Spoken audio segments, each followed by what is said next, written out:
¿Cómo estás? Sebastián Domínguez, Vanina Parejas te saluda, Tomás Díaz Cueto, Fede Flowers. Hola, ¿qué tal? ¿Cómo están, Vanina, Tomás, Fede? Muchas gracias por estos minutitos para charlar con nosotros. Bueno, sí, esto del 10%, la verdad que es algo que, digamos, pocas veces he escuchado. Es tremendo. Si existiera, hay un tema que es digamos, la oposición, el kirchnerismo no logró ganar la elección de medio término, porque si hubiera logrado ganar esa elección y alguien de ese espacio dijera esto, habría una corrida bancaria, porque ante la posibilidad de que se pueda llegar a aprobar un impuesto de este tipo, toda la gente va y saca el dinero de los bancos. ¿Por qué? Porque esto gravaría el retiro del dinero del banco, pero todo el dinero que está por fuera de los bancos no hay forma de gravarlo. Claro. Entonces, es hasta una declaración que puede complicar una economía, ¿no? E incluso tampoco se habló de que también sería un 10% al retiro de dólares. Entonces, pensemos que la gente, el miedo que siempre tuvo a tener los dólares en el banco, con este gobierno, con la confianza que se logró en el sentido de que no va a confiscar los dólares, la gente mantiene los dólares. Ante un anuncio de este tipo, también salían los dólares y, digamos, la verdad es que es algo inesperado y tampoco implica que con ese 10% se pueda reemplazar la recaudación del impuesto al débito y crédito, el impuesto al cheque, porque el impuesto al cheque hoy es el 10% de la recaudación de los impuestos nacionales, es una cifra muy alta, que difícilmente con un impuesto al efectivo, con este esquema, se pueda equiparar la recaudación y por blanquear la economía, muy difícil ese planteo de que eso pueda llegar a buen puerto. Lo que hay que hacer, creo yo, es que no hay que obligar. La gente hay que darle las condiciones para, bajando impuestos y con confianza, que se bancarice. Yo estuve ahora de viaje en Inglaterra y Escocia el mes pasado y durante todo el viaje, que fueron más o menos 20 días, no pude pagar en algún lugar que quise pagar en efectivo, no me tomaban el pago en efectivo. Claro. Era obligatoriamente con tarjeta, con teléfono, apoyando el teléfono, a través de una billetera o de una tarjeta de débito, claro.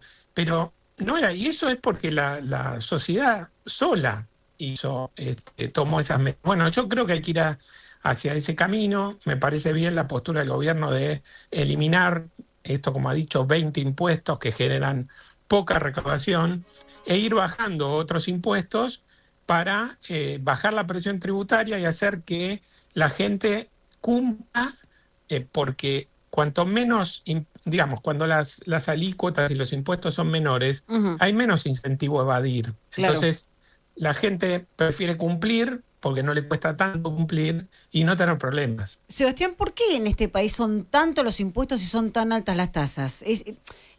Por ejemplo, a mí me pasa con ingresos brutos, que vos si tenés que pagar ingresos brutos, pagás. Ingresos brutos, cuando haces la factura, te retiene la gente de retención ya un porcentaje de ingresos brutos. Cuando esa factura te la paga la empresa y entra al banco, en Circrep también te saca parte de ingresos. Es como que uno paga ingresos brutos una vez, dos veces, tres veces. En algún momento estás pagando un impuesto 3 veces sobre algo que en realidad es trabajo. Sí. Bueno, ingresos brutos, la realidad es que no debería existir. Se hicieron muchos intentos en la Argentina, el último fue en 2017, el gobierno de Macri, de acordar con las provincias para que eliminen ingresos brutos gradualmente. Después el gobierno anterior de Alberto Fernández suspendió ese consenso fiscal y volvieron a aumentar.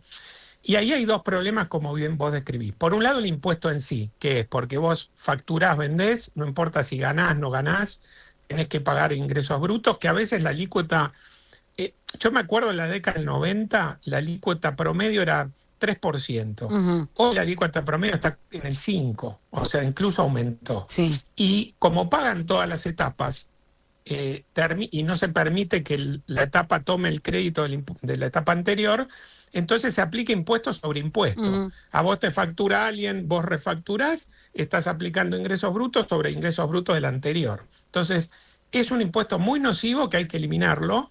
Es difícil porque genera mucha recaudación para las provincias, Claro. pero se suma a que las provincias y Cava establecen regímenes de retención, recaudación, por el cual, por un solo hecho imponible que tenés que tributar, supongamos el 5%, quizás a través de todas esas formas de recaudarte, te recaudan el 6-7 y te generan un saldo a favor que es de difícil recuperación. Que nunca lo ves. Claro. Porque al mes siguiente te pasa lo mismo y siempre tenés saldo a favor, pero nunca te devuelven el dinero. Claro, porque no hay mecanismos para, digamos, hay algunos mecanismos, pero le ponen todas las trabas posibles para salir del régimen de retención, de recaudación. Entonces, en la práctica, hay empresas que tienen quizás 1 año, 2 años de impuesto como saldo a favor. Y en definitiva, eso es un saldo a favor inmovilizado que se termina trasladando a los precios, porque si bien es un crédito, como no hay expectativa de cuándo se va a usar, termina poniéndose como un costo más en los precios. Entonces, al final, muchas veces dicen, bueno, aumento, no sé, a una plataforma, una provincia, ¿no? Dice, aumento a tal plataforma ingresos brutos para que pague la plataforma, que es la más importante de la Argentina. Bueno, pero eso que va a pagar esa plataforma lo va a terminar tratando al consumidor final. Es decir, todos esos impuestos los termina pagando el consumidor final, nosotros cuando vamos a un restaurante, cuando compramos ropa, cuando nos prestan un servicio. Sebastián, te pongo un ejemplo muy claro de lo que estás contando con esto del traslado a precio. Me pasó anteayer, charlando con un comerciante, me manifiesta algo básico, me pregunta por esto del impuesto que, bueno, que no es nuevo, pero sí, en Provincia de Buenos Aires, de ingresos brutos a través de las aplicaciones de pago, y me cuenta que en su alquiler él tiene que pagar mitad y mitad, paga mitad en efectivo, mitad a través de una cuenta de billetera virtual. El propietario del departamento le dijo, mira, en la parte de la transferencia me vas a tener que sumar un 3%, porque es el costo que después me retiene a mí la billetera virtual. O sea, se llegó a ese punto. Claro, eso pasa en la práctica. Digamos, el locador, eso el 3% lo puede tomar a cuenta de su impuesto, pero desde su punto de quizás dominante en esa relación, le dice, mirá, si me querés pagar por la billetera, me tenés que dar un 3 más. Y el locatario, el comerciante, y no le queda opción. Entonces, a veces pasa eso, se traslada, y no importa si eso es un costo, es un crédito, en la práctica, en la economía, termina trasladándose.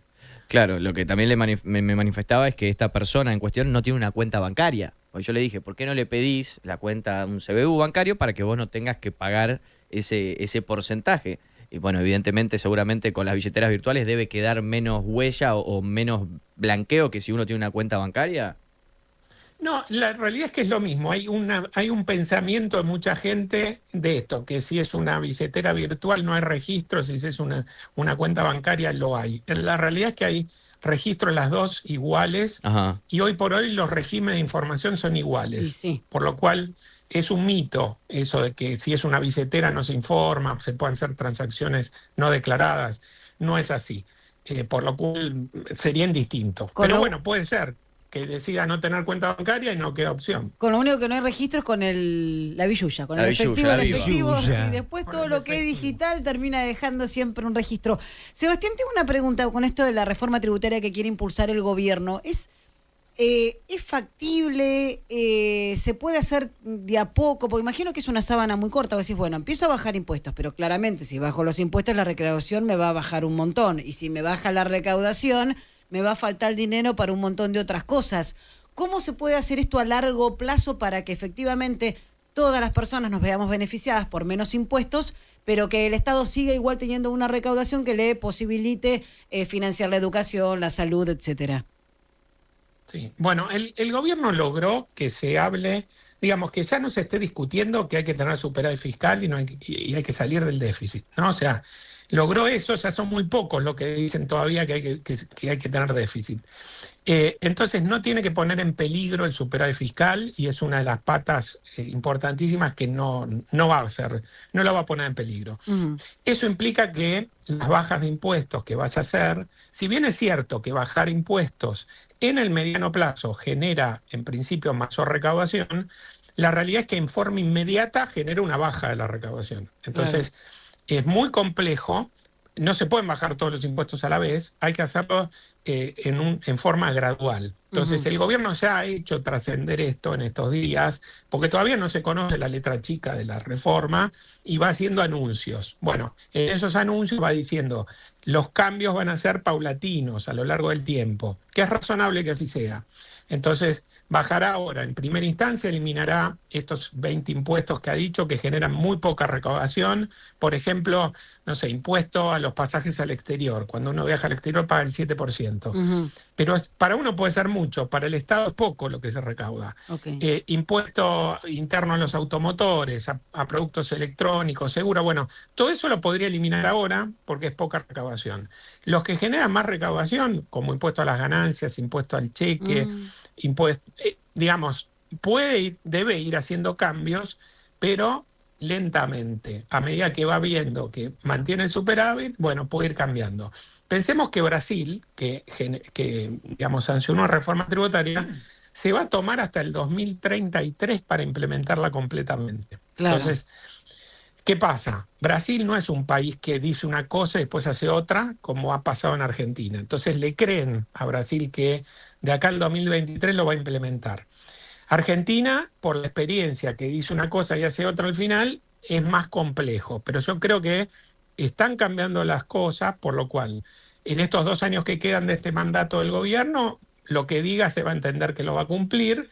Y después, si le va bien en la elección para una reelección, se comprometerá a otros cambios y bueno, se confiará en esos cambios. Pero son así, reformas a lo largo de estos 2 años que le quedan de gobierno, que va a tener que ir bajando impuestos y después propondrá una reforma más importante si es que tiene un segundo mandato. Claro, son procesos muy largos. Sebastián, muchísimas gracias por estos minutitos para explicarnos estas cuestiones. Bueno, muchas gracias a ustedes. Hasta luego. Era Sebastián Domínguez, tributarista, hablando de la reforma tributaria.